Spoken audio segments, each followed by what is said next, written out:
Buenas tardes. Espero que con la primera clase no, no se me, me hayan aburrido. Esperé cubrir casi la mayor parte de todo.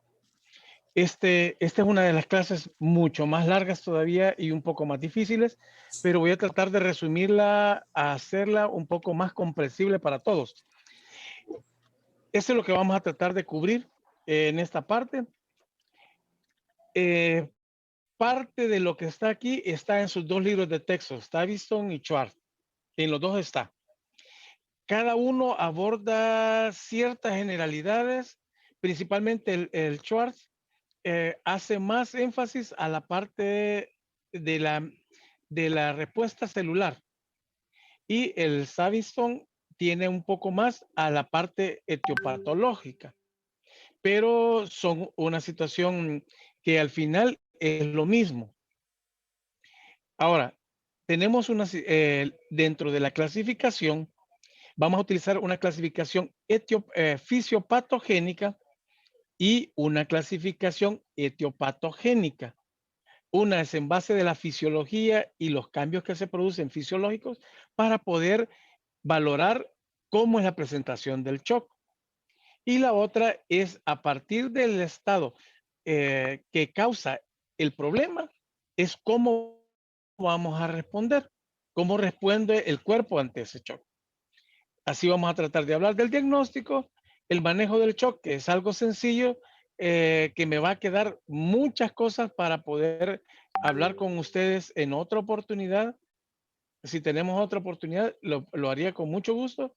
Vamos a tratar de hablar del ABC, que significa la evaluación primaria del paciente para tratar de corregir aquellos problemas que lo van a llevar a la muerte del paciente. Esto es lo que ustedes van a volver a ver nuevamente en la parte de lo que se llama la evaluación del manejo del paciente politraumatizado.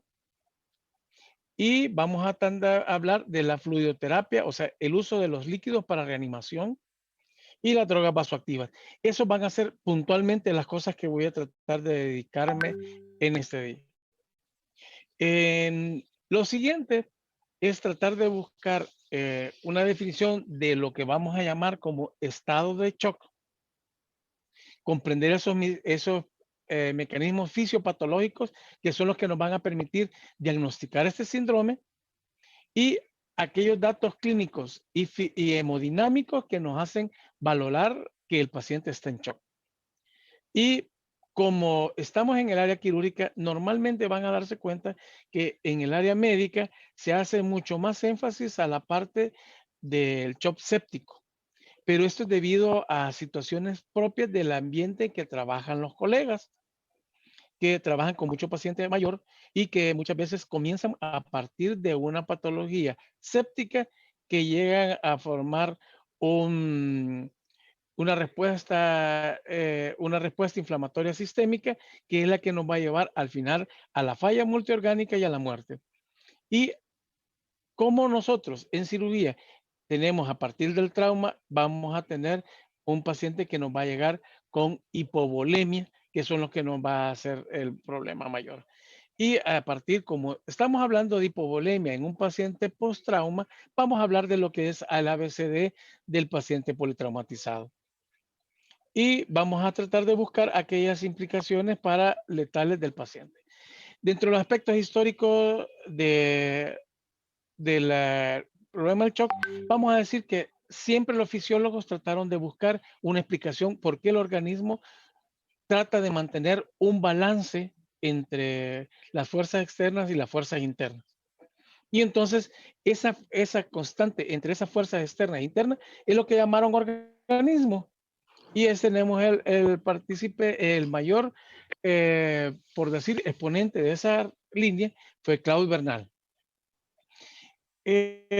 Cannon comienza con un nuevo concepto que lo que trata de decir, miren, al final, esas fuerzas que hacen en el medio externo y el medio interno, que tratan de mantener un equilibrio, a eso le vamos a llamar homeostasis, porque lo que nos permiten es la supervivencia del organismo para poder seguir adelante.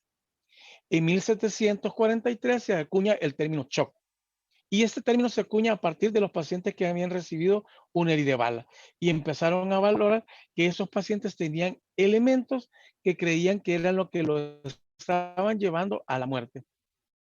Y entonces así empezamos a ver que el paciente, ese estado de shock se vuelve a redefinir en 1815.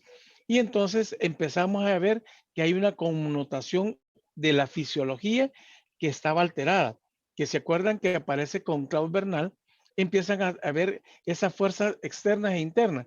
Y entonces este paciente herido por arma de fuego, entonces empieza a tener elementos que hace que la máquina que está en un completo aceitamiento, como estamos hablando de la 1872, estamos hablando con la época industrial, entonces se veía al cuerpo humano como una máquina y que esta máquina tenía que tener ciertos elementos que trabajaban de una forma ordenada y que todos iban encajando para seguir funcionando. Entonces, cuando se daba el shock, era cuando había un desquiciamiento de esa maquinaria normal.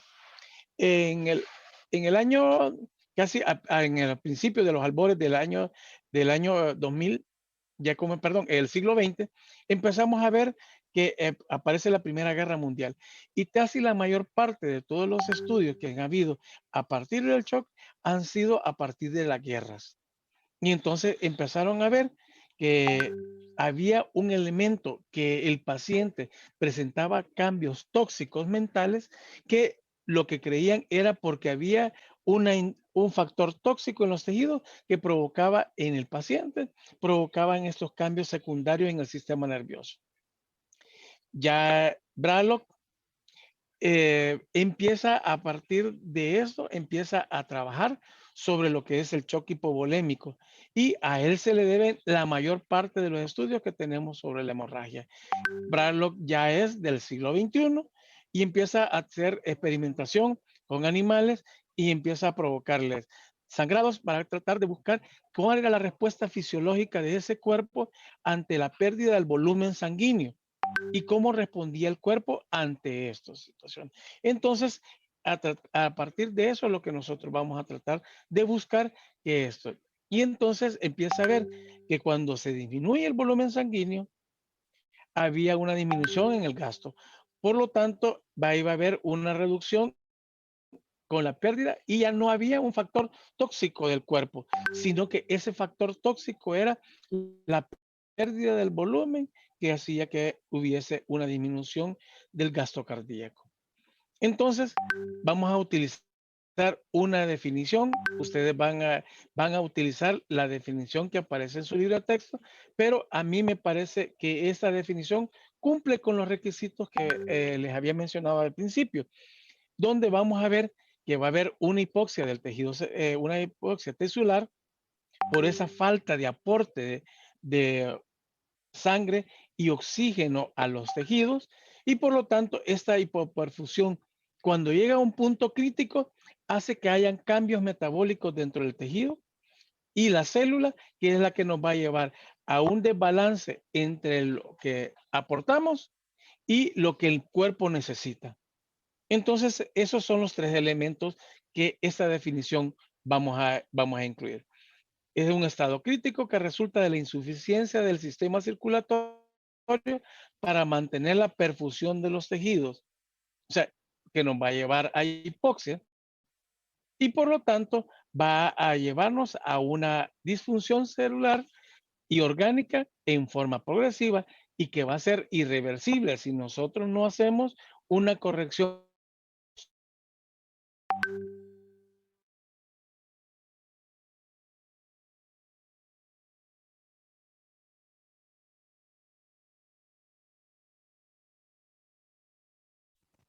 Doctor, no se le escucha.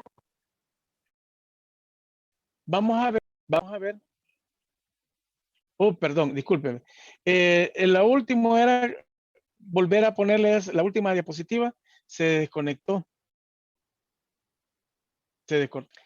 Entonces, como parte de la definición, como les decía, tenemos que entender no solamente la medición de la presión arterial, lo que nos va a definir el shock, sino que es estado fisiológico donde nuevamente vamos a ver la perfusión celular, la tisular y vamos a ver el suministro de aporte de oxígeno a los tejidos. O sea, los mismos dos elementos que habíamos hablado que nos iban a tener acá.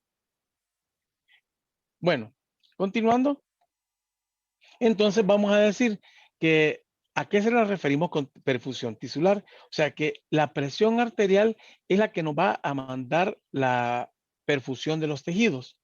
Y estos tejidos normalmente se van a perfundir a partir de la presión arterial media. Y esta presión arterial media viene dada por dos elementos básicos, que va a ser el gasto cardíaco o débito cardíaco, como se llama, y la resistencia vascular periférica. Recuerden que el gasto cardíaco significa el volumen de líquido que llega al corazón acompañado por las veces que el corazón hace un esfuerzo para poder llevar esa sangre a todo el sistema. Y entonces vamos a ver que esto va a estar influenciado a partir del gasto cardíaco, va a estar influenciado por la cantidad de líquido que le va a llegar al corazón, que le vamos a llamar precarga, a la contractibilidad del miocardio, que es la función del músculo como una bomba, y tercero, a la resistencia que hagan los tejidos para poder mandar esa cantidad de sangre a todo el sistema. Y por otro lado, la resistencia vascular periférica que se va a referir completamente a los vasos, que son los que llevan ese aporte de sangre a todos esos tejidos. Vamos a tener que van a depender de la longitud de este vaso, de la viscosidad de la sangre y que va a ser inversamente proporcional al diámetro del vaso. Entre más amplio, menos resistencia. Entre más delgado, más resistencia. Y la viscosidad de la sangre produce resistencia. Y entre más largo, más resistencia. Esos son conceptos básicos que ustedes van a ver reflejados en su libro de texto. Entonces, yo lo único que estoy haciendo ahorita es tratándoles de acercar todos esos conocimientos para que cuando ustedes vayan y los lean, entiendan de dónde vienen las situaciones.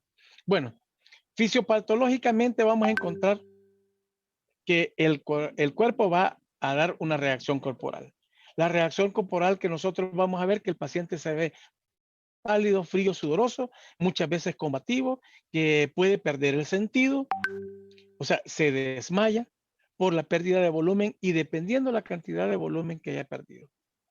Además, vamos a encontrar que va a encontrarse una respuesta simpático-adrenérgica. Significa que el tono simpático va a tratar de contraer los vasos para que los vasos tengan una circulación preferencial. Y estos vasos van a hacer que la sangre sea llevada tanto al corazón, pulmón y cerebro para que puedan se mantener el estado normal de corporal. Pero también en una primera instancia va a hacer que todo lo periférico sea lo que se pierda. Por eso la reacción corporal que nosotros vemos de pálido, frío y sudoroso. Por otro lado, vamos a ver que ese tono simpático que habíamos hablado, que va a hacer la vasoconstricción, va a darnos también una reacción hormonal. Y esta es la liberación del sistema de adrenina-angiotensina que nos van a permitir dar una respuesta para tratar de mantener una cantidad de volumen y mantener de esa manera Y el sodio doctor, dentro del vaso y que éste pueda mantener agua dentro de él. Y el volumen en el... Dígame, solo quería dígame. comentarle que un grupo de estudiantes Se oye tiene... pausado. ¿Me escucha? Ahora sí. ¿Aló? Hola, ¿me escucha, doctor? Sí, le escucho bien pausado. Ah, bueno, Es permítame que está, entonces. eh, estos, estos puntos que les aparecen aquí son los mismos que les aparecen en su libro de texto. Esa es la, por decir así, esta es la, cómo les aparece definido en el libro de texto. Porque esto es como el resumen de todo lo que ustedes van a encontrar en su capítulo. Una de las cosas más importantes en toda esta parte del shock es porque actualmente vamos a ver que los pacientes, la respuesta celular ante el estrés. Eso es lo que actualmente estamos estudiando con el uso de la prednisolona, los leucotrienos, y vamos a ver, por ejemplo, con el COVID, el aparecimiento de la IL-6, o sea, la interleucina 6, que ha venido a vernos un factor para la presencia del factor del síndrome de respuesta inflamatoria sistémica que vamos a tener. Y entonces, eso es todo la base de toda esa situación. Entonces, así como les decía, la respuesta endocrina que vamos a tener, que es la producción de, de tratar, nuestro cuerpo está acostumbrado a utilizar glucosa para obtener energía. Y eso la vamos a convertir en ATP para poder mantener todas las funciones redox a nivel de la membrana. Y estas funciones a nivel, el efecto celular, es lo que nos van a provocar la muerte de la célula, y pues así, al mover una gran cantidad de células, va a ser el problema en los tejidos, y estos tejidos van a ser a los órganos y los sistemas que al final nos van a provocar la muerte de todo del paciente. Entonces, vamos a tener efectos a nivel de la microcirculación y las reacciones inmunitarias que vamos a tener consiguientemente. Se ha trabado. Aquí estamos. Esto es lo que fisiológicamente nosotros vemos en el paciente. Esto es lo que fisiológicamente nosotros vemos en nuestro paciente, que es la aparición de los cambios que nosotros vamos a ver. Importante aquí es nuevos conceptos que les van a aparecer a ustedes. El primer concepto que les aparece, que se llama translocación bacteriana. La translocación bacteriana no es más que el cuerpo mismo, por tratarse de ayudar, empieza a ingerir a las bacterias que lo quieren invadir. Y esas sirven como un caballo de Troya para podérselas llevar a toda la economía corporal, y entonces empiezan a hacer que esas bacterias empiecen a hacer una septicemia. Es un concepto, como les digo, bastante nuevo para ustedes, y que lo van a estar oyendo a lo largo de lo que sigue aquí de toda su carrera. Otra situación es lo que se llama la circulación esplácnica. La circulación esplácnica es la cantidad de sangre que va a haber en los intestinos, aparte del riñón, para mantener un balance adecuado y mantener un filtrado glomerular para producir orina en el riñón, y que de esta manera no haya una insuficiencia renal aguda. Entonces, esos son los elementos que ustedes están viendo que van a tener acá. Y todas estas otras partes que ustedes ya habrán visto, que estamos, al llegar a un metabolismo anaerobio, okay. Cuando llegamos a un metabolismo anaerobio, normalmente nosotros debemos tener un metabolismo aerobio. Acá estamos. Tenemos un metabolismo aerobio, y que eso nos produce 34 ATP. Pero cuando el cuerpo empieza a perder oxígeno, empieza a utilizar el lactato para poder obtener de esa manera, a través del ciclo de Cori, obtener ATP. Y entonces eso nos hace que tengamos una acidosis metabólica con una disminución del ATP. Y eso lo que empieza a hacer es que todavía puede ser compensado. O sea, vuelvo a reoxigenar y el paciente vuelve a obtener otra vez todos sus aportes. Pero lo que vamos a ver, que al haber un deterioro de la membrana por esa falta del ATP, vamos a empezar a producir que se empiece a ver una disminución de la energía. Las endotoxinas empiecen a aparecer por ser radicales libres, a procesos inflamatorios también que empiezan a aparecer, y entonces esto empieza a provocar daño celular. Se rompe el lisosomas, el citosol se invade de ellos. Otra vez me volvió exactamente ahí donde se queda ahorita. Lo que tenemos en ese momento, como les mencionaba, eso es lo que sucede a nivel celular. Esos cambios son que van a irnos llevando un progresivo a darnos un daño celular, y que al final nos lleva a la disfunción del órgano y daño de la célula, que nos va a llevar a la muerte al final, llevar a la muerte de la célula. Oh.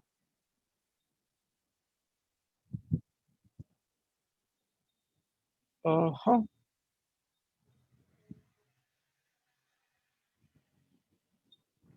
Quiero ver qué pasó. Bueno, en esta otra parte lo que estamos viendo es esa situación que les estaba mencionando originalmente, de donde vamos a ir viendo que va a haber una pérdida de una hipoperfusión de los tejidos y que nos va a llevar a un desbalance entre lo que se está, las necesidades de la célula y lo que se le está aportando por esa disfunción. Y por lo tanto, lo que nos va a llevar a parcialmente nos va a llevar a un metabolismo anaerobio, al daño celular que es provocado principalmente por la acidosis metabólica que vamos a hacer al acumularse ácido láctico en la célula para poder producir en ese momento energía. Esto va a provocar gradientes hidroelectrolíticos que van a hacer que la membrana se vaya edematizando, se rompa y por lo tanto empieza a haber una fuga de los elementos que van a llegar al citosol y que estos van a producir la ruptura del citoplasma y por lo tanto va a la descomposición total del núcleo y la célula. Y entonces en el tejido completo va a haber edema de la célula que va a provocar fuga capilar, o sea, de los pequeños vasos que están alrededor, edema y al final edema de tejido que nos va a llevar a un problema de una falla endotelial que nos va a provocar parálisis vasomotora, que es lo que les mencionaba como el sistema simpático parasimpático. El simpático lo que hace es la contracción del vaso y el parasimpático es la dilatación. En este momento, al haber una parálisis vasomotora, lo que va a hacer es que se va a quedar abierto completamente y por lo tanto nos va a llevar a un shock refractario y finalmente a la muerte. Entonces, este otro, lo que tenemos a continuación, la siguiente, por favor. Lo que tenemos a continuación es que en este paciente lo que vamos a tener es que vamos a ver que normalmente el daño celular que se va a presentar nos puede presentar, esto es uno de los temas que ustedes, por decir así, están cordialmente obligados a leer. Esto se llama la homeostasia. Este es uno de los temas que lastimosamente no lo podemos dar porque implica que no, todos los catedráticos vamos a tratar de incluirlo en las clases que se los damos. Pero muchas veces necesitan leerlo para poder entender lo que es la respuesta inflamatoria, que va a ser un tema que el doctor Piche se los va a dar el próximo año. Y entonces vamos a tener que un paciente tiene un daño celular por X razón, ya sea por un proceso infeccioso, por una gripe, por un golpe, por una herida por arma de fuego, que nos va a provocar al final que haya una reparación en una fase aguda. Pero que esto nos puede provocar una hipovolemia, y la hipovolemia nos va a llevar a una disminución del consumo de oxígeno a nivel tisular y por lo tanto nos va a hacer que lleguemos al shock. Si esta se perpetúa o nos lleva a una fase crónica donde va a haber un aumento de las necesidades metabólicas del cuerpo, entonces nos va a llevar a una falla multiorgánica. Si no se puede compensar, el paciente llega y muere. Si el paciente puede lograr salir de esa fase aguda donde tuvimos ese proceso inflamatorio corporal, vamos a llegar a una fase crónica que nos va a permitir que nos podamos estabilizar y la otra manera es recuperarnos. La siguiente, por favor. Este es el resumen de todo lo del shock. Como ustedes se fijaron, al principio hablamos de los elementos básicos y hablamos de que necesitamos el gasto cardíaco. El gasto cardíaco viene dado por la frecuencia cardíaca, viene dado también por el volumen minuto, que el volumen minuto era la precarga, la contractilidad del miocardio y la poscarga. Entonces, estos elementos se van a configurar para cuando hay una disminución del retorno venoso, esta puede ser que nos va a darnos un problema que nos va a llevar a provocarnos en el paciente que disminuya el gasto cardíaco. Y al disminuir el gasto cardíaco va a haber una disminución de la producción de, de una insuficiencia circulatoria, o sea, va a llevar menos sangre a los tejidos, menos oxígeno, y por lo tanto no se pueden limpiar también los detritos de esa zona, y entonces nos van a provocar que tengamos un aumento de todo el problema en el paciente. Y así vamos a tener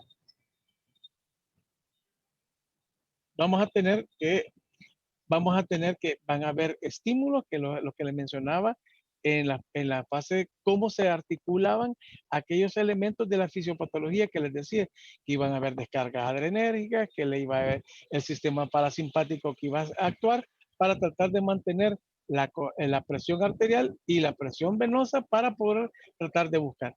Y entonces vamos a tener en estos elementos, vamos a tener otras cosas que van a ser lo que se llama la clasificación fisiopatogénica del shock, que va a ser el shock distributivo, el shock hipovolémico, el shock cardiogénico y el shock obstructivo no cardiogénico.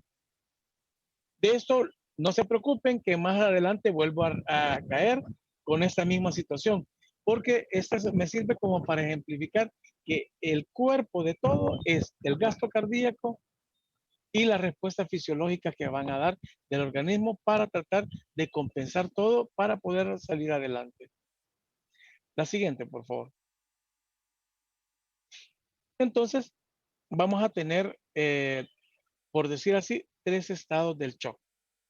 Uno es donde vamos a tener una hipotensión que se puede llegar a compensar, porque esta no lo vamos a seguir, o sea, podemos recuperar nuevamente la perfusión de los tejidos. Y por lo tanto, al recuperar la perfusión de los tejidos, es cierto que hay zonas que van a quedar, que se pudieron morir porque quedaron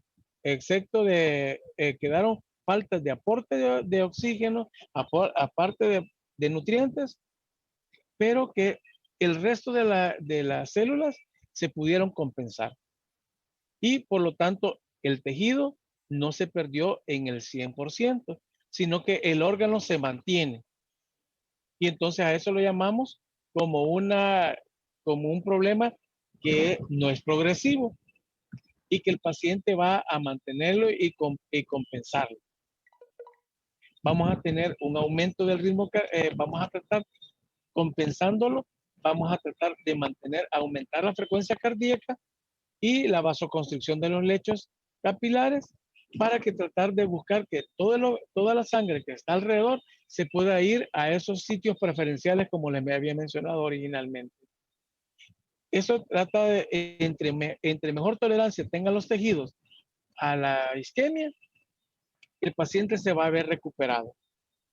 Y por eso es que una de las primeras partes que nosotros vamos a ver que va a perder esas características y que se va a tolerar fácilmente a la isquemia es la piel. Cuando nosotros estamos con frío, hay una vasoconstricción que se va a presentar y de esa manera se puede ir compensando.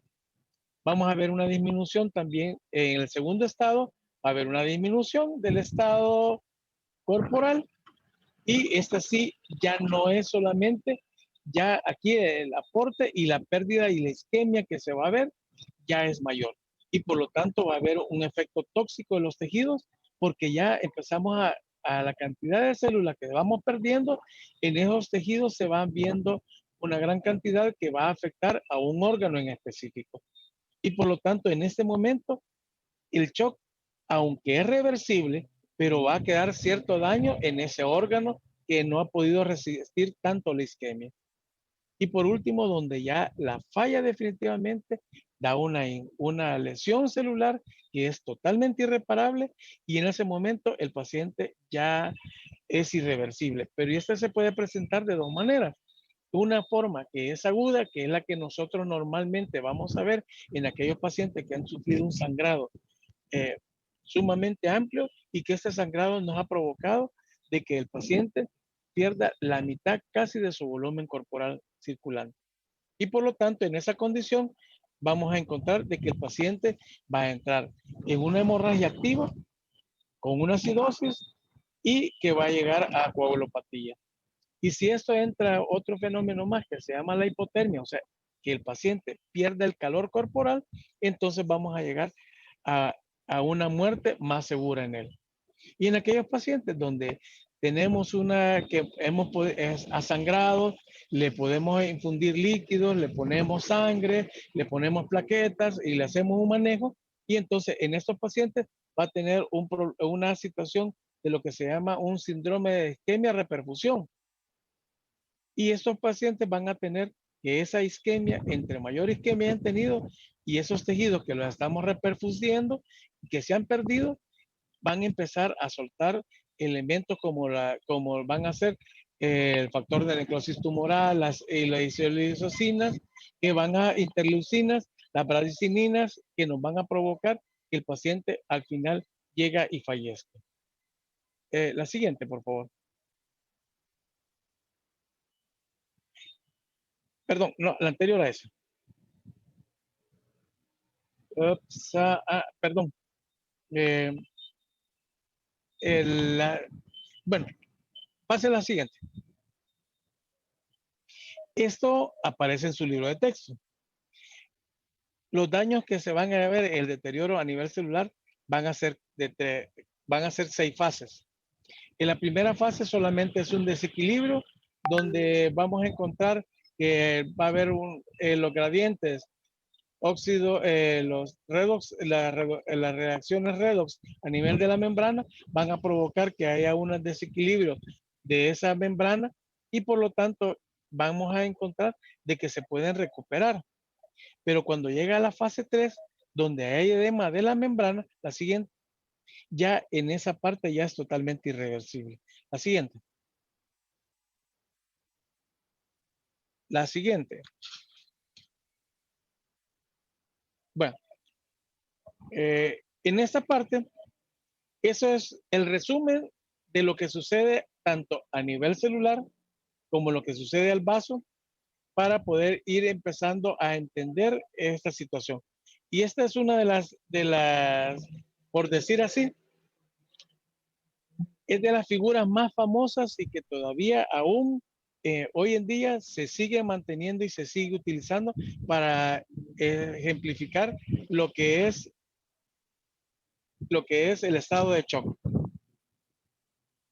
Y entonces vamos a ver que va a haber anomalías de la microcirculación que lo que van a impedir el aporte de oxígeno y nutrientes, que va a haber una disminución del ATP, a eso que disminuye los potenciales de membrana de la célula, alterando la permeabilidad, haciendo que el sodio y el potasio empiecen a pasar de un lado hacia el otro y produzca una degradación lisosomal, que las lisosimas son las que al final van a llegar a una liberación de enzimas que van a provocar que haya edema y la ruptura de las mitocondrias y todo el sistema retículo endotelial, que al final va a provocar una alteración en a nivel celular y que además van a provocar una disminución en el ciclo de Krebs que lo va a llevar a un ciclo de Cori y aún para mantener una gluconeogénesis para provocar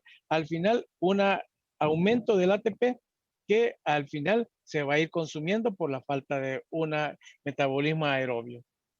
Y esas son las partes metabólicas que tenemos. La siguiente, por favor.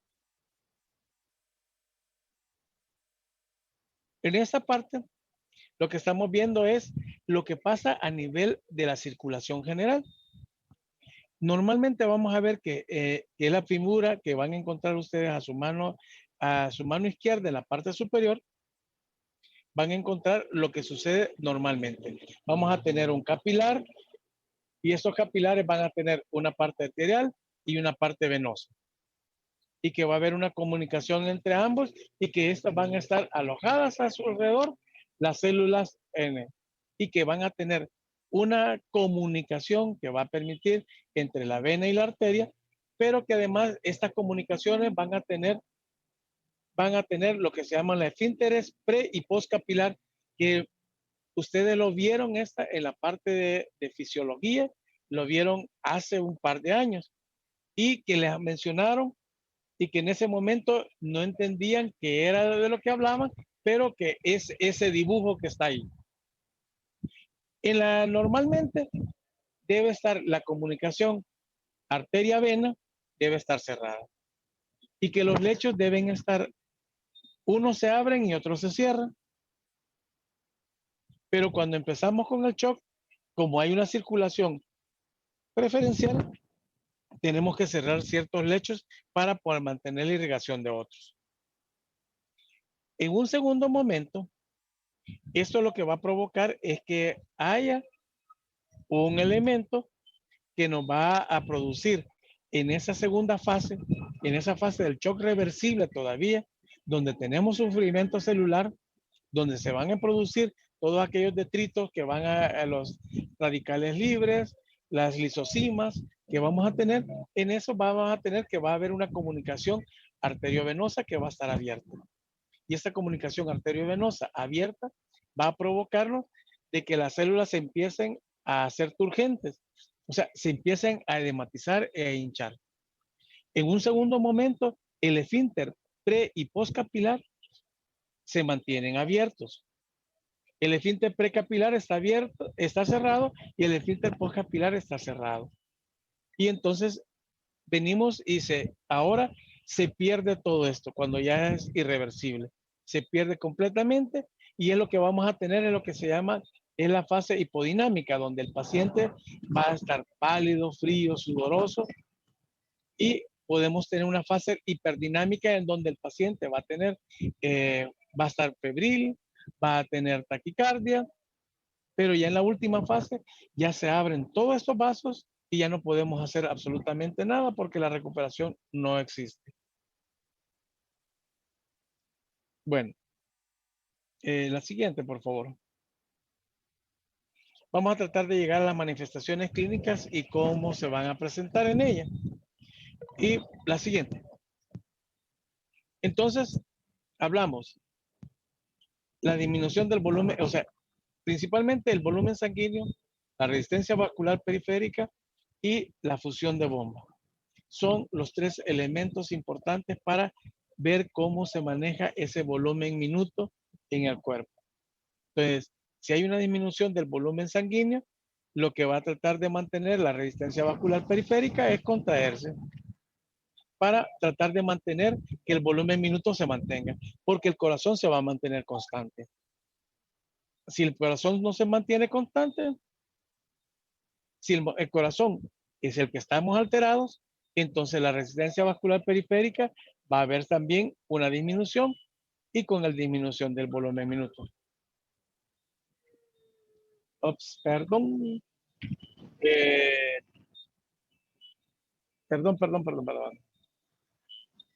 Ah.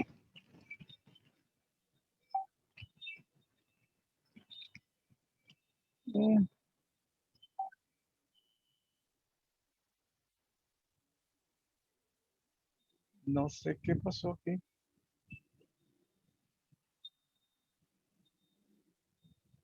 ¿Hoy sí se ve? ¿Sí se observa la diapositiva? Sí, doctor, Sí, es que yo la doctor. estoy compartiendo. Usted me avisa. Perdón, discúlpeme, es que me escribieron que no se veía la diapositiva. Ah, pero quizás de antes el mensaje. Bueno, Vale. perdón. Entonces vamos a tener una disminución del volumen minuto.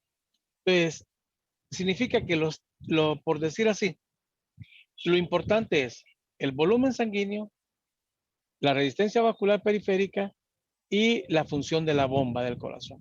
Entonces, estos tres elementos hacen que configuren la fisiología normal del sistema.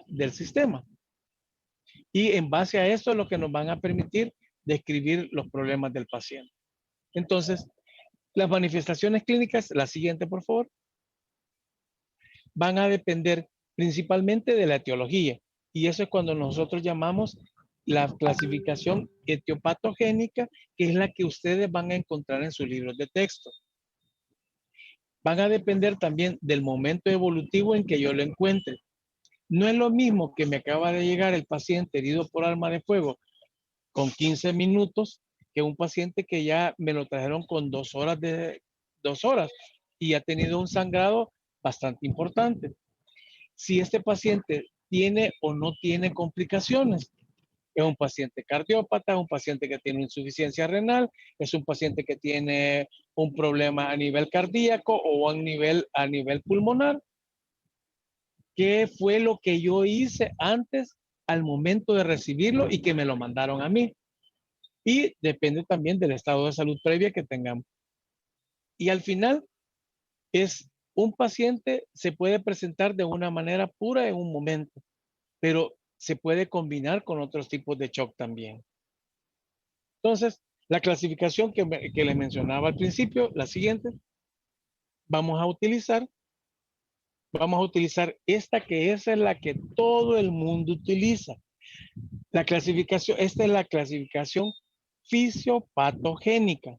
O sea, a partir de los elementos fisiológicos que hablamos, el volumen sanguíneo, del volumen de la resistencia vascular periférica y del corazón, vamos a tener los elementos para poder describir cómo es el tipo de shock.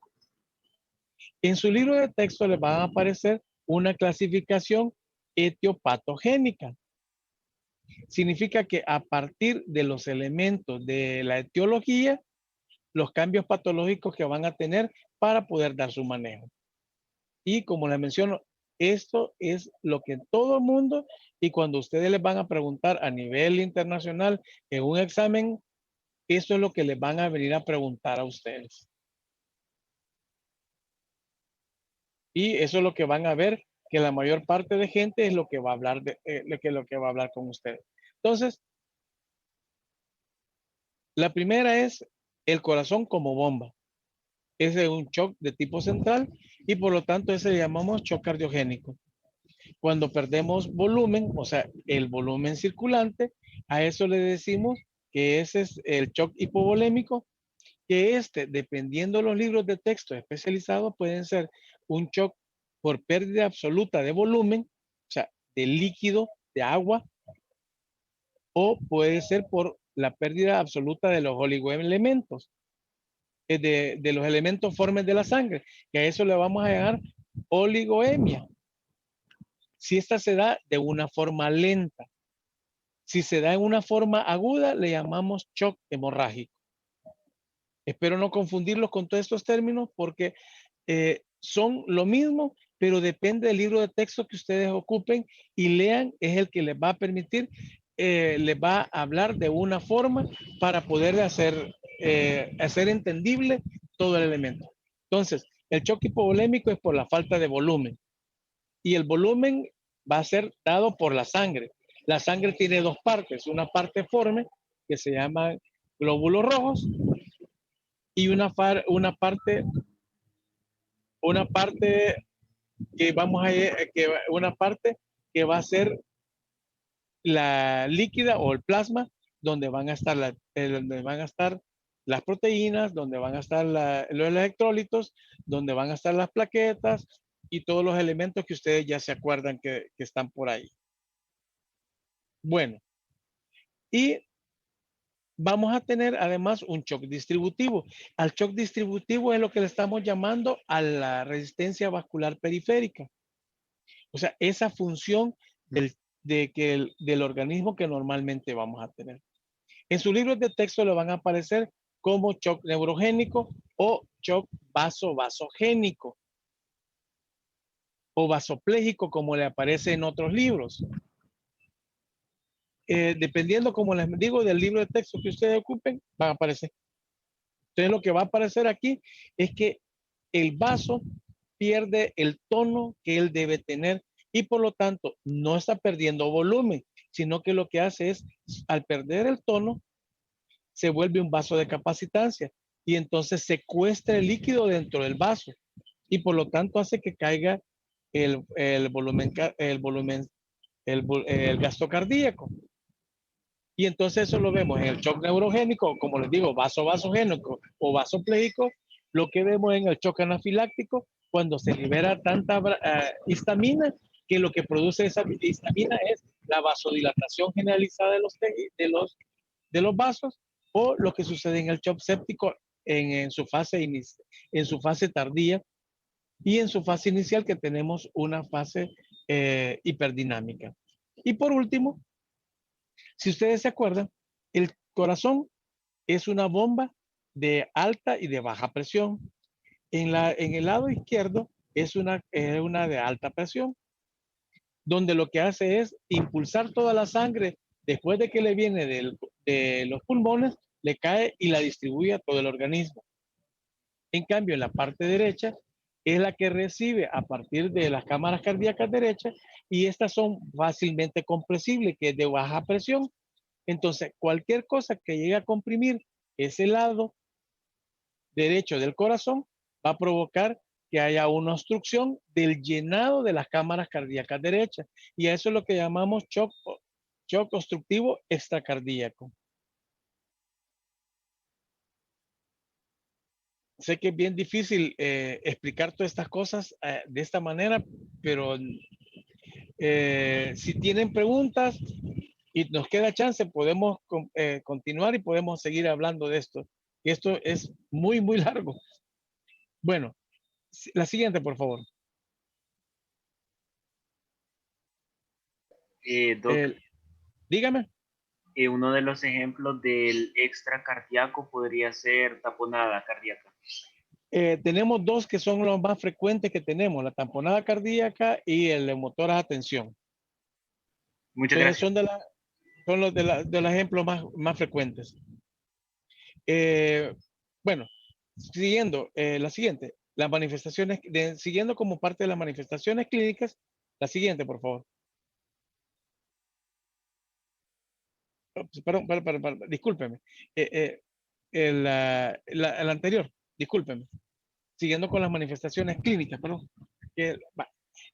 Entonces, tanto el volumen de sangre como el corazón como falla, o sea, la depresión miocárdica, o que haya una obstrucción del llenado de esas cámaras cardíacas, lo que va a hacer una disminución de la resistencia vascular periférica, y por lo tanto una disminución del gasto cardíaco, con lo que va a haber una disminución de la presión arterial media, que es como la forma en que se perfunden los tejidos, como habíamos mencionado inicialmente. Y entonces en esto vamos a encontrar que los pacientes van a tener, cuando tenemos un shock distributivo, lo que va a haber es un aumento de la permeabilidad capilar, y por lo tanto va a haber una disminución de la resistencia vascular periférica con un aumento del gasto cardíaco, pero que al final siempre lo que nos lleva es una disminución de la presión arterial media. Esto nos hace que haya una perfusión inefectiva que nos lleva al shock y a la lesión celular, que nos va a llevar a la disfunción orgánica múltiple. Bueno, pero hemos visto, pero ¿a dónde está el shock? ¿A dónde está el shock que se produce en los pacientes que sufren un trauma? Aquí lo que vamos a tener, aparte de la pérdida del volumen, vamos a encontrar además que vamos a tener microtrombosis, que esos microtrombos van a provocar microchunks, o sea, va a haber una falta de distribución en esos tejidos, y van a haber sitios de hemorragia en otros sitios que nos van a provocar que haya aumento de acidosis en esos sitios, va a haber un aumento de los mediadores de la respuesta orgánica, así como a un aumento de los radicales libres a ese nivel. Y entonces, para el diagnóstico, la siguiente, por favor. La siguiente, por favor. Vamos a tener, para el diagnóstico, lo importante es que vamos a tener una hipotensión arterial. Esto no vamos a esperar a que pasen 2 horas para decir que está el paciente hipotenso, porque entre más tiempo lo mantengamos hipotenso, como ya lo vimos a lo largo de de la clase, es que va a llevar a daño del paciente. Entonces, si yo pienso que el paciente está hipotenso, es una actuación urgente. Y los otros lo que vamos a buscar son lo que se llama los signos de hipoperfusión tisular orgánica. Y esto es lo que vamos a ver, una disminución, vamos a ver una oliguria, vamos a ver alteraciones en el estado de conciencia, vamos a ver alteraciones en la piel y vamos a encontrar disfunción celular. Que esto lo vamos a encontrar a nivel de los exámenes de laboratorio, donde vamos a tener un aumento del ácido láctico, vamos a tener una acidosis metabólica que puede estar compensada o no compensada. Que vamos a encontrar también signos de disfunción orgánica, que esto a los que han llegado y han pasado por delicados, van a ver que les van a mencionar muy frecuentemente, donde va a ser la taquipnea y la taquicardia. O sea, porque el paciente va a tratar de oxigenar el poquito sangre que está ahí, esos pocos glóbulos rojos que están pasando por ahí, van a tratar de oxigenarlo lo más rápido posible. O sea que vamos a tener una disminución vamos a tener una frecuencia cardíaca aumentada con un aumento de la frecuencia respiratoria. Pero acuérdense que el paciente va a tener una disminución del aporte de ATP y entonces el músculo, son los músculos respiratorios, van a empezar a perder fuerza para poder hacer ese trabajo. Y por lo tanto lo que vamos a tener es que el paciente, aunque tenga taquicardia, no va a poder compensar esa frecuencia respiratoria. Y eso significa que el paciente se está agotando y necesita un soporte ventilatorio. Otros signos que vamos a tener en estos pacientes van a ser signos de insuficiencia orgánica, como van a ser la hipoxemia y la hipercapnia. Vamos a tener signos de isquemia miocárdica.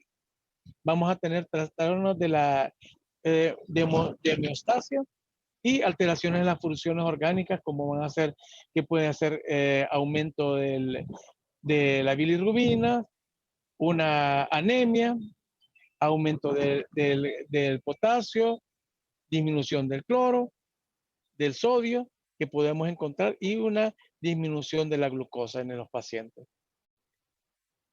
Sigan, por favor. Entonces, como la intención original de la clase es hablar de, ¿podría seguir la siguiente? Perdón, sí, la siguiente. La intención original de la clase va a ser hablar sobre las características propias del shock hipovolémico en el paciente. Entonces vamos a tratar de hablar de ese shock hipovolémico. Entonces vamos a tratar de buscar que esos son parámetros que ustedes deben tenerlos así como estampados en su cerebro. Primero, vamos a tener oliguria cuando el paciente esté orinando menos de 0.5 cc kilo hora. Si el paciente está orinando menos de 0.5 cc kilo hora, entre 0.5 y 1 es el valor normal que ustedes deben aceptar. El otro elemento que debe quedarle grabado en su mente también es la tensión arterial, es un parámetro. Un parámetro que va entre 90 y no más de 135. Si está abajo de 90, el paciente está probablemente chocado en la presión arterial sistólica. Y en paciente en trauma, lo más importante es valorar la presión arterial sistólica. Esta presión debe estar arriba de 90. Si está abajo de 90, está chocado. La presión arterial media es también otro parámetro que va entre los 90 y 70 de presión arterial media, y generalmente cuando esta está abajo de 65 decimos que el paciente está chocado también. La frecuencia cardíaca es un parámetro que va entre los 60 y 92, dicen algunos libros, y otros dicen que puede llegar hasta 100, porque con solamente pegarle un susto a cualquiera le hace que aumente la frecuencia cardíaca. Y la frecuencia respiratoria también es otro parámetro que va entre las 10 respiraciones por minuto hasta las 28 respiraciones por minuto, y otros dicen que puede llegar hasta 32. Ojo, lo mejor que debemos tener es como parámetro 28, porque cuando el paciente llega a 32, significa que estará haciendo un esfuerzo respiratorio sumamente grande y se va a cansar rápidamente. Y si nosotros no estamos pendientes de él, se nos va a ir. Entonces, Otros elementos que vamos a ver es la alteración del estado de la conciencia, la cianosis o palidez periférica que puedan tener. Y que normalmente nosotros ocupamos esos elementos para decir que el paciente está chocado. Cuando el paciente está pálido, frío y sudoroso, ese paciente está chocado. Y el manejo es reposición de líquidos con él. La siguiente, por favor. Estas son las fases que podemos encontrar, que dependiendo si vamos a tener un choque hipovolémico, un choque cardiogénico, un shock séptico, que vamos a tener. Y eso, si ustedes se fijan, ya lo que está metiendo es un elemento nuevo, que se llama la etiopatogenia. O sea, ya les mete un factor que se llama sepsis, para decirles cómo está en una fase inicial. La siguiente, por favor. Entonces, ¿qué es lo que vamos a tratar de buscar en esos pacientes? ¿Qué es lo que vamos a tratar de buscar en esos pacientes? Vamos a hacer las pruebas que le van a hacer en la emergencia cuando llegan. Lo primero que tienen que hacer, esos son todos los exámenes que le van a hacer para monitorización hemodinámica y metabólica del paciente. Todos estos exámenes. Pero eso no es lo más importante de él, sino que sigamos en la siguiente, por favor. Va a ser esta la siguiente, las pautas del manejo. Demos la otra, por favor. Entonces, entendamos que el paciente ha entrado en un estado crítico donde está amenazada su vida. No sé si ya les dieron la clase de paciente politraumatizado. Esto es lo que les hablaron con la evaluación primaria.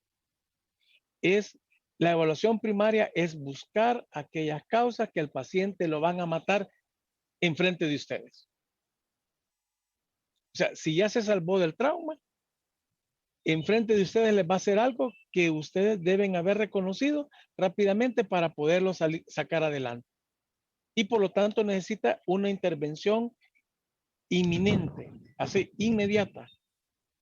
Normalmente comenzamos con un tratamiento empírico y para tratar de buscar una resucitación precoz. Entonces, los elementos son, entiendan que el paciente está en una amenaza de su vida. Segundo, hay que iniciar un tratamiento empírico precoz. Y tercero, una reanimación precoz. La siguiente. Entonces, para eso, vamos a utilizar lo que llamamos el ABC. Y actualmente, esto ha cambiado. Lo más importante de todo es la C. Dependiendo el colega que les dé, les va a decir, siempre vamos a seguir ocupando el acrónimo de ABCD, que es lo que se va a utilizar. Pero en los libros de texto, en la 10ª edición, ya se cambia a decir CABDE. Porque el punto crítico de todo es la circula-ción. Y la circulación tiene 5 parámetros en el paciente politraumatizado. La primera, la estabilización de las fracturas. La segunda, cohibir todas las hemorragias externas que se manejen, que encontremos. La tercera es los accesos venosos. Y la cuarta es la reanimación con líquidos. Y eso hacen lo que van a hacer el manejo de la circulación, porque el quinto elemento es el manejo del shock, que es la reanimación. Entonces, por eso es lo que vamos a incluir en esto.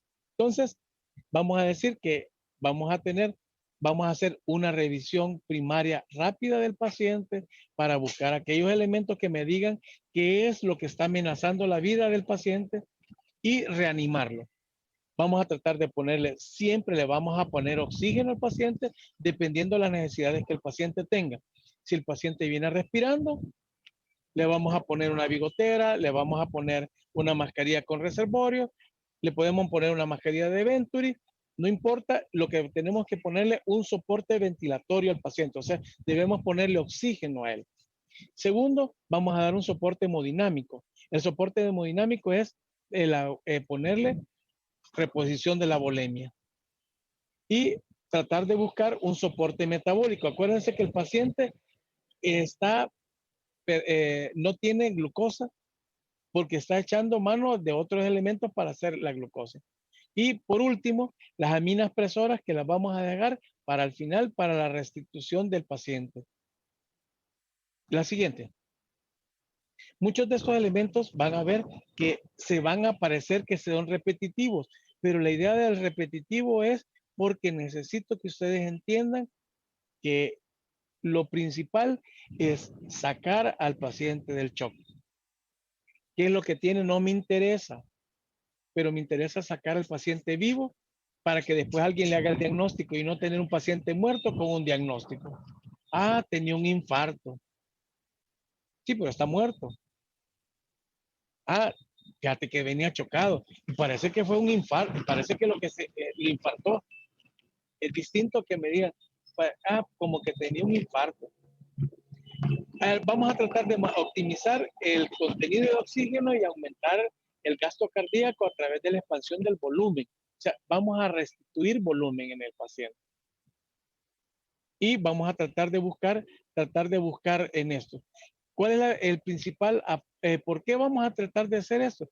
Porque en el shock cardiogénico, el principal problema es la falla cardíaca. Al tener una falla cardíaca, entonces necesitamos ocupar aminas presoras que nos ayuden al soporte de esto. Cuando hay hipovolemia, no. Lo que significa es que necesitamos tener un volumen suficiente para que pueda hacer su función. En el shock séptico, pues, inicialmente vamos a tratar de buscar volumen y podemos utilizar también otros elementos como puede ser unas aminas para poder hacer el manejo. Y cuando tenemos un síndrome obstructivo extracardíaco, en lo que vamos a tratar de buscar es la causa que nos está causando esa obstrucción de las cámaras cardíacas derechas. Generalmente una neumotórax de tensión o una tamponada cardíaca. Una neumotórax de tensión, lo que vamos a hacer es la descompresión con aguja. El ATLS, en la última edición, en su 10ª edición, menciona que actualmente se hace la descompresión a nivel del 5º espacio intercostal. Ojo, eso dice el libro, pero una cosa que nos dice el libro y que no está equivocado es porque estamos utilizando lo que se llama el FAS. El FAS es el Focus Assisted Sonography Trauma. O sea, estamos ocupando un ecocardio, un ultrasonógrafo para poder identificar si hay líquido o hay líquido en las cámaras, ¿cómo se llama? En las cavidades pleurales, o hay sangre a ese nivel, o si tenemos solamente aire. Entonces, si yo estoy pasándole el FAS, en ese momento descubro que tiene esto, busco el 5º espacio intercostal y le pongo una aguja para descomprimirlo. O sea, el manejo de neumotórax a tensión es descompresión con aguja. Y normalmente lo que van a ver es la descompresión con aguja en el 2º espacio intercostal, línea clavicular media. Y luego de convertir ese neumotórax a tensión, lo convertimos en un neumotórax simple, y al neumotórax simple lo manejamos con tubo de tórax, que es el que vamos a poner en el 5º espacio intercostal. Bueno, si el paciente sigue chocado, con yugulares llenas, chocado, entonces lo que podemos tener es un neumotórax a tensión. Y como tenemos una neumotórax a tensión, tenemos una tamponada cardíaca. Y la tamponada cardíaca la vamos a manejar a través de la pericardiocentesis o a través de una ventana pericárdica. Y si nos sale positivo a sangre, es toracotomía de reanimación. Eso es de la parte de paciente politraumatizado. Y disculpe que me haya metido por ahí. El objeto final de la reanimación es tratar de buscar mantener una perfusión adecuada de los tejidos. Y esto es a donde empezamos. Cuando nosotros ponemos líquidos a un paciente, lo que vamos a buscar es vamos a buscar el pulso periférico. No cuánto tiene de pulso, sino que haya presencia de pulsos periféricos. Al infundirle líquido, yo tengo que obtener como una expansión volumétrica. Si hay una expansión volumétrica, voy a tener presión de perfusión a nivel periférico. Y eso me va a indicar que más o menos tendré 90 de presión arterial sistólica. Y por lo tanto el paciente voy a recuperar pulso. Y entonces eso significa que los líquidos que yo le estoy poniendo están sirviendo, pero no dice que el paciente está fuera de peligro, pero que ya tengo una perfusión adecuada en los tejidos. La siguiente, por favor. Podemos utilizar coloides, cristaloides, y estos son unos coloides que vamos a utilizar. Y los coloides pueden ser de 3 tipos: la albúmina, las gelatinas, que son los primeros que aparecen ahí, y los terceros que van a ser las almidones. Comercialmente, la albúmina y los almidones son los más caros.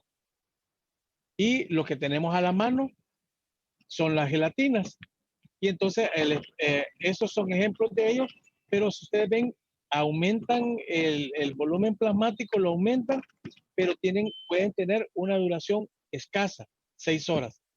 En cambio, las que están al final, que son almidones, como el Etashcris y el Etatashcris, tienen funciones aproximadamente hasta de 24 horas la expansión volumétrica que tienen. La siguiente, por favor. Bueno, dentro de los hemoderivados vamos a tener primero la sangre total, o sea, la sangre completa. Actualmente solo existen 2 indicaciones para utilizar sangre completa. La primera es la exsanguinotransfusión, que se da en los pacientes que tienen kernicterus, o sea, en los pacientes infantes.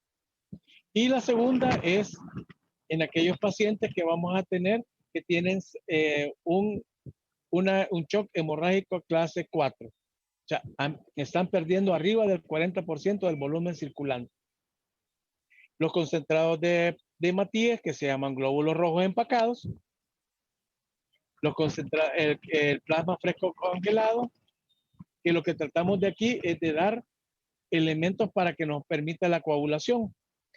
Que esos se han visto que no son tan fiables como utilizar el factor 8 o el factor 9, el conine y el conaquión, que aproximadamente uno vale como $750 el frasco y el otro vale como $900 el frasco, que son por lo que pacientes que tienen hemofilia pasan luchando permanentemente. Y los concentrados de plaquetas. Siga, por favor. ¿Cómo vamos a utilizar estos hemoderivados? Bueno, cuando un paciente me viene a la emergencia y me viene sangrando, ¿qué es lo primero que tengo que hacer? Bueno, lo primero, le voy a tomar 2 venas y le voy a infundir líquidos. ¿Cuánto líquido le voy a infundir? Se calcula 20 cc por kilo de peso. En un adulto promedio están utilizando 2 litros, o sea que le voy a tomar 2 venas con 2 Harman o 2 salinos. Luego de esto, veo que hay una necesidad porque el paciente ha sangrado, entonces tengo 2 opciones. La primera es utilizar sangre sin tipeo, o sea, sangre que voy a ocupar, que va a ser pacientes del grupo O, generalmente de O negativo, que los voy a tener a disposición de forma inmediata. No me importa qué tipo de sangre tiene el paciente, sino que lo que voy a utilizar es sangre del tipo O y se la pongo al paciente y con eso vamos adelante. O sea, eso debes tener de forma inmediata. Esto es lo que ustedes van a oír en alguna oportunidad que le llaman código rojo. Código rojo se refiere principalmente a las pacientes obstétricas, pero también en cirugía tenemos códigos rojos. O sea, un paciente que nos viene sangrando necesita sangre tipo O de informe inmediato. La siguiente forma de tenerla es lo que se llama, voy a empezar de la parte de abajo hacia arriba. La siguiente forma es lo que vamos a tener, que es sangre sin cruzar. Entonces yo sé que el paciente es tipo O, es tipo A, y voy a pedir tipo A del paciente. Entonces, esa no la cruzo, sino que yo sé que es de tipo a tipo. Y eso se tarda aproximadamente 10 minutos en lo que el de laboratorio hace el estudio de que ve el tipo de sangre que tiene el paciente y el tipo de sangre que tiene el otro. y solo me dice, aquí está la sangre que usted pidió y se la pongo y la tengo disponible en 10 minutos. Acuérdense que el paciente está sangrando y lo que necesita, si está perdiendo sangre, necesita ponerle sangre. Y los pacientes que ya voy a tener, que les voy a hacer una prueba cruzada, significa que le voy a buscar primero el tipo de sangre, después voy a sacar aquellos pacientes que tengan tipo AB, voy a agarrar todos los que tienen a tipo AB y voy a agarrar, esta es la sangre que tengo en el banco y esta es la sangre del paciente. Y entonces las uno para ver si hemaglutinan. Si hay en coágulo, dice, no, este paciente no se puede utilizar. Y entonces, pero para eso necesito aproximadamente de 45 minutos a 1 hora. Entonces, cuando la reacción es, si yo necesito sangre de disponibilidad ya, el tipo O, de preferencia negativo. Si necesito sangre que me puedo dar el lujo de esperar unos 10 minutos, la voy a pedir de tipo a tipo. Y si necesito sangre cruzada, es que voy a necesitar al menos 45 minutos a 1 hora. Y eso es porque no les van a empezar a decirle, mira, necesito la sangre ya, necesito la sangre ya. La siguiente, por favor. Bueno, hablando de las aminas presoras, es solo porque lo van a ver como resumen de su libro de texto. En las aminas presoras lo que vamos a tener es que todas van a actuar sobre el sistema simpático, principalmente produciendo un estímulos alfa o beta, dependiendo de dónde estén, y algunos tipos de drogas, como por ejemplo la dopamina, van a tener un efecto dopaminérgico. Y esto lo que va a hacer es aumentar el lecho esplácnico, y al aumentar el lecho esplácnico, aumenta la perfusión a nivel renal, y por lo tanto, al aumentar la perfusión a nivel renal, va a aumentar el filtrado glomerular, y por lo tanto va a aumentar la diuresis en él. Entonces, ese es el efecto que yo necesito a ese nivel. Y entonces, por eso utilizamos la dopamina cuando estamos, por ejemplo, pacientes que tienen sepsis. Ese es el que principalmente se utiliza. Ahora hay unos cambios que se han hecho a nivel de la UCI porque utilizamos otros elementos para eso. Pero la producción de los receptores alfa generalmente es vasoconstricción, y es generalmente a nivel de periférico. O sea, actúa sobre el nivel del sistema simpático, y por lo tanto va a producir contracción arterial y venosa. El efecto beta vamos a tenerlo principalmente a nivel cardíaco, y que a nivel cardíaco puede tener de dos tipos. Un inotrópico, que es lo que vamos a tener el aumento de la fuerza de contracción, o un aumento cronotrópico, o sea que va a aumentar la frecuencia con el que el corazón late. Esto en un corazón que está dañado, como puede ser, por ejemplo, en un paciente que se ha infartado, eso es contraproducente, porque es como poner a un caballo cansado a que siga corriendo porque lo seguimos azotando. Y entonces lo que vamos a tener al final es que el paciente va a fallecer. Entonces aquí lo que tenemos un efecto de este tipo es la dobutamina, la que va a tener ese efecto inotrópico con un efecto cronotrópico bajo. La dopamina va a tener un efecto cronotrópico mayor y poco efecto, un efecto inotrópico bajo. Y tenemos como la norepinefrina, que la norepinefrina tiene más un efecto alfa, y por lo tanto se ocupa para esa situación. Perdón, discúlpenme. La siguiente, por favor.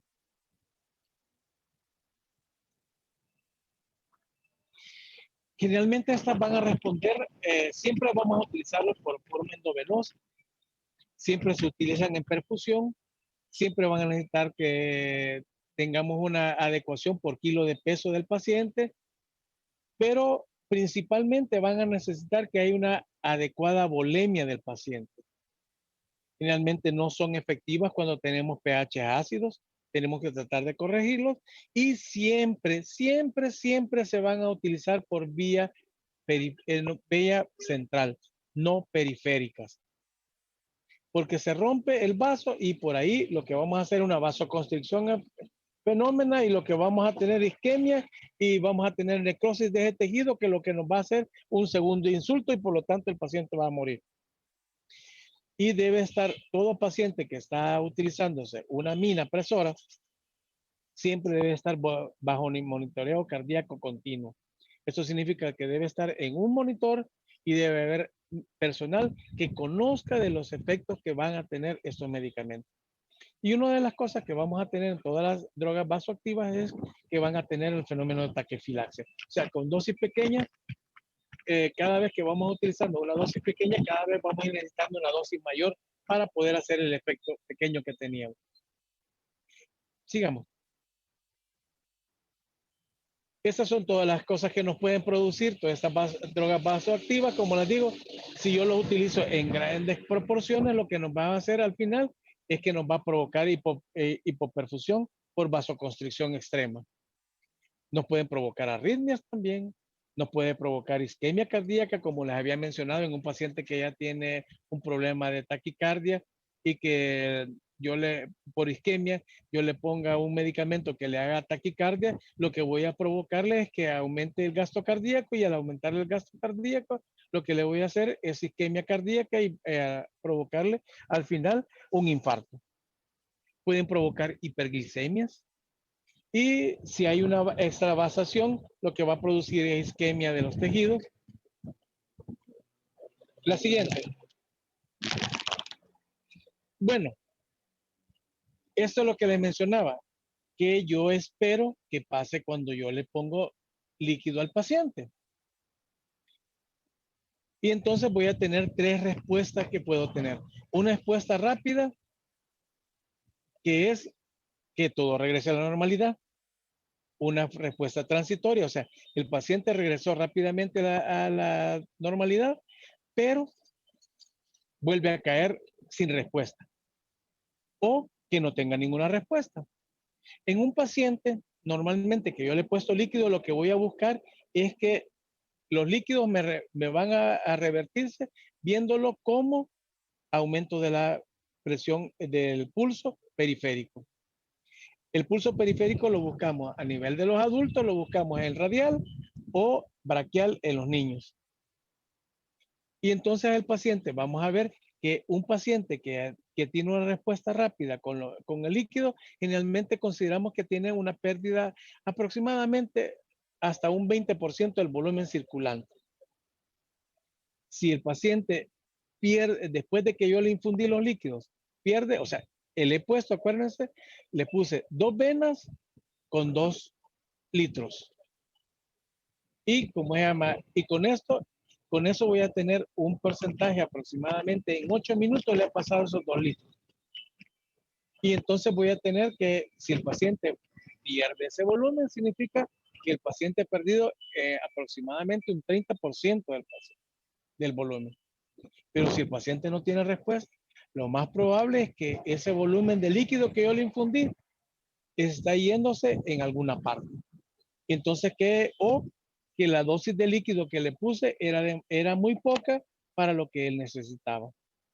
Entonces, debo poner una segunda dosis que va a ser la mitad del volumen que yo ocupé originalmente. Pero como tengo 2 venas tomadas, le pongo los 2 litros, pero en 4 minutos tengo respuesta. Y entonces la respuesta que voy a esperar es que el paciente vuelva a la normalidad. O sea, a la normalidad significa que tenga pulso periférico. Que tenga una respuesta transitoria o que no tenga respuesta. Si el paciente no tiene respuesta o tiene una respuesta transitoria, significa que está sangrando de alguna parte, que no lo estoy viendo. Y por lo tanto, en un paciente con trauma, estamos pensando que puedan ser en 3 sitios específicos. O tórax, abdomen, pelvis o huesos largos. Eso lo van a ver nuevamente cuando lo vean en el paciente politraumatizado, que lo van a volver a ver. Si el paciente considero que está sangrando, si considero que el paciente está sangrando, entonces lo que voy a poner es sangre. En estos pacientes les voy a poner sangre para poder, como sé que está perdiendo sangre, le voy a poner sangre. Va, es la siguiente, por favor. Bueno, entonces, eso es lo que les había hablado inicialmente. La resucitación inicial del paciente es: tómele 2 venas con catéteres, con los catéteres más gruesos posibles, o sea, 2 catéteres 14 o 16 en venas periféricas de los miembros superiores, y pásele 2 litros, o sea, aproximadamente 20 cc por kilo de peso. Eso debe pasar aproximadamente en 8 minutos si tienen 2 catéteres 14 o 16. Si el paciente no responde con eso, le vamos a poner una segunda dosis de líquidos. Entre más delgado, entre el calibre sea mayor de un catéter, voy a tener el problema de que va a tener mayor resistencia, y por lo tanto, para poderle pasar 1 litro, le voy a necesitar pasarlo en el mayor tiempo. Entonces, por eso no debo ponerlo así. La siguiente, por favor. En el soporte avanzado, pues esto significa que el paciente lo sacamos, gracias a Dios, del shock,